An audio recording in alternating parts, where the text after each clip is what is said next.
మామూలుగా చాలా Zoom out మోడ్లో ఉండే రామ్ గోపాల్ వర్మ గారు ఈ పురాణాల వరకు మాత్రం కొంచెం జూమ్ ఇన్గా చూస్తున్నారా అని ఒక డౌట్ కలుగుతుంది. జూమ్ ఇన్గా చూడాలి, ఎందుకంటే రోల్ మోడల్ కింద వచ్చినాయి. పురాణ పురుషులు అంటే సినిమా కథ కాదు, లేకపోతే మ్యాగజైన్లో వచ్చే స్వాతి మ్యాగజైన్లో వచ్చే కథ కాదు. టోటల్గా మనం ఎవరిని ఫాలో అవ్వాలి, ఒక బెటర్మెంట్ ఆఫ్ ద సొసైటీ కానీ క్రియేట్ చేసిన రోల్ మోడల్స్ ఇలాంటి దేవుళ్ళందరూ. సో వాళ్ళు చేసే యాక్షన్స్ చాలా సునిశ్చితంగా I mean you have to observe it. You can't be objective and zoom out there.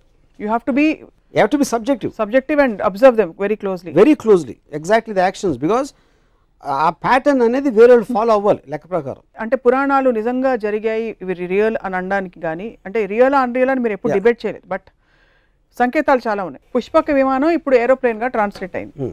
బహుశా అక్కడి నుంచి ఐడియాస్ వచ్చాయేమో. పుష్పక విమానం ఫస్ట్ టైం మనమే ఇన్వెంట్ చేసాం. ఎందుకు చేసాం, ఎవరో రాశారు అది.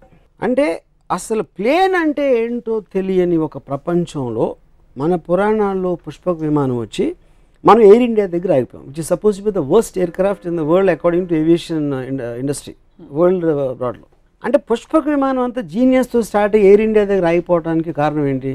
ఎందుకంటే ఎయిర్ ఇండియా అనేది ప్రాక్టికల్ అప్లికెన్స్, పుష్పక విమానం అనేది ఒక రచయిత ఊహ, అది లేదు అప్పుడు. సో మనం ఇన్ని సంవత్సరాలు అంటే ఇన్ని థౌజండ్స్ ఆఫ్ ఇయర్స్ ట్రెడిషన్ ఉండి, ఆ సివిలైజేషన్స్ ఉండి అది ఉండి మనం అసలు ఏమి ట్రెడిషను, అసలు దాని కల్చర్ హిస్టరీ లేని అమెరికా ఎంబసీ బయట మన లైన్స్ ఉంటాయి, వాళ్ళ ఇండియన్ ఎంబసీ అనక బయట అమెరికన్ లైన్స్ ఉండవు.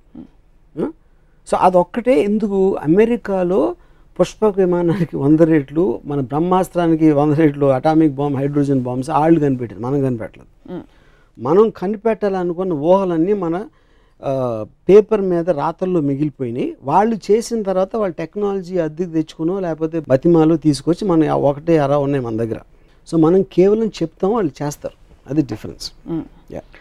రాముడు, కృష్ణుడు వీళ్ళెవరూ మీకు రోల్ మోడల్స్గా పురుషులుగా అలా కనిపించారు, ఉత్తమ పురుషులుగా? అంటే కృష్ణుడు బెటర్, కృష్ణుడు కొంచెం బెటర్, ఎందుకంటే చాలా మంది గోపికలు కొంచెం రియలిస్టిక్ గా ఉంది. గోపికలు అబద్ధాలు చెప్తాడు, మ్యానిపులేట్ చేస్తారు, నేను ముందు ఆయన చూసాను నేను చూడలేదు, ఇలాంటి అట్లీస్ట్ ఎంటర్టైనింగ్ ఆస్పెక్ట్ ఉంటుంది, కొంచెం మనిషికి దగ్గరగా ఉంటాడు కృష్ణుడు. బెటర్ అంటారు రాముడి కంటే.